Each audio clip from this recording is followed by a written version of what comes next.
विवाहर प्रथम आनिभर्सरी स्त्री को प्रमिश करथिले पुरी जाई महाप्रभु को दर्शन करबा पई। एथिपाई ऑफिस रु हाफ डे करी जगा दर्शन पई बाइक रे बाहरी जाइछंती भुवनेश्वर ओल्ड टाउन रो सुदीप और तांको स्त्री सोनाली। पुरी रे पहुंचीबा परे प्रथमे जगा दर्शन करी परे बेलाभूमि रे समय अतिबाहित करथिले। परे संध्या रे पुणी महाप्रभु को दर्शन करबा पई मंदिर भितर को जाइथिले। सेतेबेले समय पाखापाखि 8टा हेबो। नवकलेवरर प्रथम नीलाद्री विजे सरिबार 2 दिन बीती जाइथाए। एथिपाई मंदिर संध्या समय टिके बेसी गहली थिला। बहुत कष्ट चतुर्धा मूर्ति को दर्शन करी मंदिर बाहर को आसबा बेलू राति 10टा बाजी सारी थाए। बाहर किछि खाईदे घर को फेरबे बोली मनस्थ कले उभय दंपति। पुरीर एक होटेल रे खाई सेठारु बाहरिबा बेलू सामान्य वर्षा आरंभ होइथाए। खाईसारी बाहरिबा बेलू दोकानी कहिथिले, आज्ञा आउ टिके समय रहि जांतु, वर्षा छाड़िले घर को जिबे। सुदीप भी सैया कले। टिके वर्षा सामान्य छाड़िबा बेलू उभय बाहरी गले। सेते बेलू 10:30 बाजी सारी थाए। बाटरे 2 थर बड़ भीषण वर्षार सामना कले, किंतु सुदीप गाड़ी अटकाइले नहीं।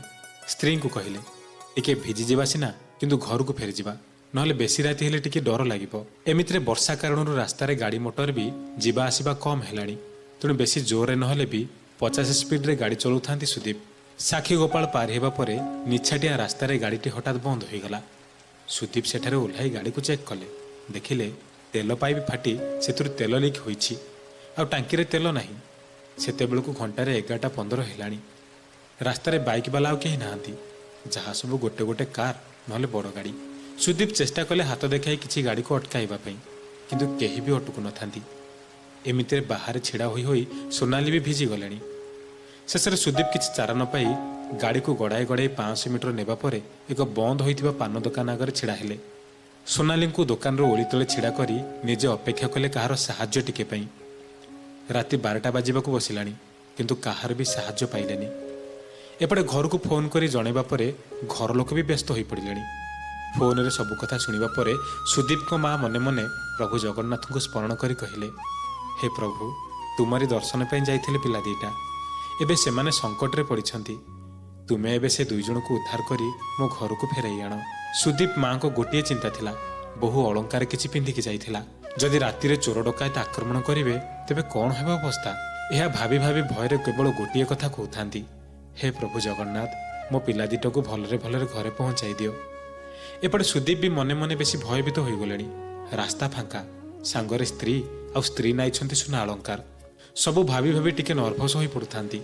भाबिला 5 मिनिट अपेक्षा करिबी, केही न आसिले बाध्य होई घर लोकंकु जणाइबी गोटे कार बुक करी आसीबे आ आमुकु नै जिबे। एपटे वर्षा सह बिजुली घड़घड़ी छाड़िबार ना नेउ नथाए। तुहाकु तुहा वर्षा चली थाए। सेपटे सोनाली देह थंडारे थरिबाकु लागिलाणी। हठात सुदीप लक्ष्य कले पुरी पटु जणे साइकेल रे आसुछंती। गोटी हाथ में छता आउ टर्च धरिछंती। यह सहित धीर कंठरे जयदेवଙ୍କ गीत गोविंदर कई पद गीत गाउथांती। स्थित कमल कुच मंडन हे। सुदीप से गीत को स्पष्ट शुणी पारुथिले। आ पाखापाखि हेला बेलू सुदीप से साइकेल आरोही को बिजुली आलोक देखि पारुथांती। श्यामल वर्णर लोक जणे, बयस पाखापाखि 55 ରୁ 60 हेब। देहरे खंडिए लुंगी आ कांधरे खंडिए गामुछा। बास सेतिकिरे लोकटा वर्षारे थंडारे साइकेल चला चली आसुछि। साइकेल आरोही जनक सुदीप को पाखापाखि हेला बेलू पचारिले, कौन हेला बाबू, काहाको एटी अपेक्षा करिछंती, किछि असुविधा होइछि कि? सुदीप कहिले, गाड़ीटार तेल सरीगला, अपेक्षा करूछु किए टिके साहाଯ୍य कले पाख तेल टांकी जाई टिके जाई परंतु।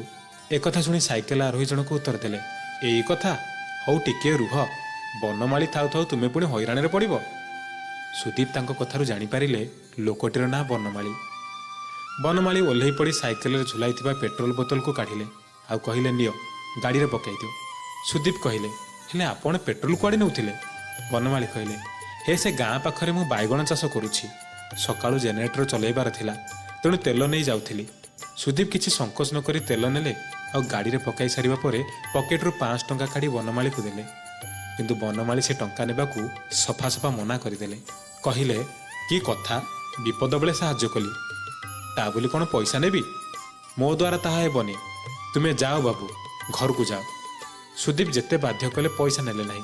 ओलोटा कहिले, तुमे 2 जण पुरी रु फेरिछ, तुमको साहाଯ୍य करी पैसा नेले मोर पाप हेबो।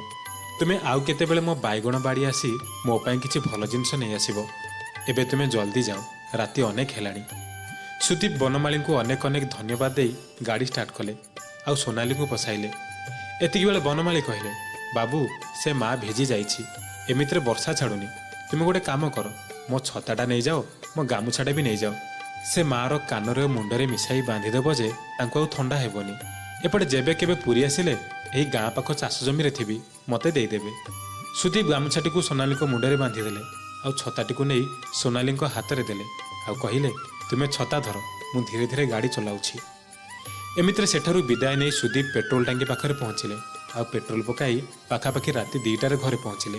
2 ଦିନ ପରେ ସୁଦୀପ ସେ ଛତା ଆଉ ଗାମୁଛା ସହ ଗୋଟିଏ ମିଠା ପ୍ୟାକେଟ୍ ଧରି ସାଙ୍ଗ ସହ ସେହି ସାକ୍ଷୀଗୋପାଳ ଗାଁ ପାଖାପାଖି ଚାଷ ଜମି ସବୁ ବୁଲିଲେ। ହେଲେ ସବୁ ଚାଷ ଜମିରେ ସେଭଳି କେହି ଲୋକ କାମ କରୁନଥିଲେ। ସୁଦୀପ ଛତା ଆଉ ଗାମୁଛା ଦେଖାଇ ପଚାରୁଥାନ୍ତି, କିନ୍ତୁ ସବୁ ଚାଷୀ ମନା କଲେ ଆଉ କହିଲେ, ବନମାଳୀ ବୋଲି କାହାକୁ ଆମେ ଚିହ୍ନିନୁ। ଏଠି ଆମ ବାପା ଗୋସି ବାପା ଅମଳରୁ ଚାଷ କରୁଛୁ, କିନ୍ତୁ ଏ ଆଖପାଖରେ ସେମିତି ଲୋକ କେହି ନାହାନ୍ତି। ବୋଧହୁଏ ତୁମକୁ ସେ ହଟିଆ ଠାକୁର ସାହାଯ୍ୟ କରି ଦେଇଯାଇଛି। ତା ଜିନିଷକୁ ଦାୟିତ୍ୱରେ ରଖ ବାବୁ। ତା ସାହାଯ୍ୟ କାହାକୁ ମିଳୁଛି କହିଲେ? ଆପଣ ତ ଭାଗ୍ୟବାନ। ଏପଟେ ସୁଦୀପ ବି ନିର୍ବାକ ମନେ ମନେ ଭାବୁଥାନ୍ତି, ସତରେ କ'ଣ ସେ ଏମିତି ସାହାଯ୍ୟ କରିବାକୁ ଆଗେଇ ଆସେ?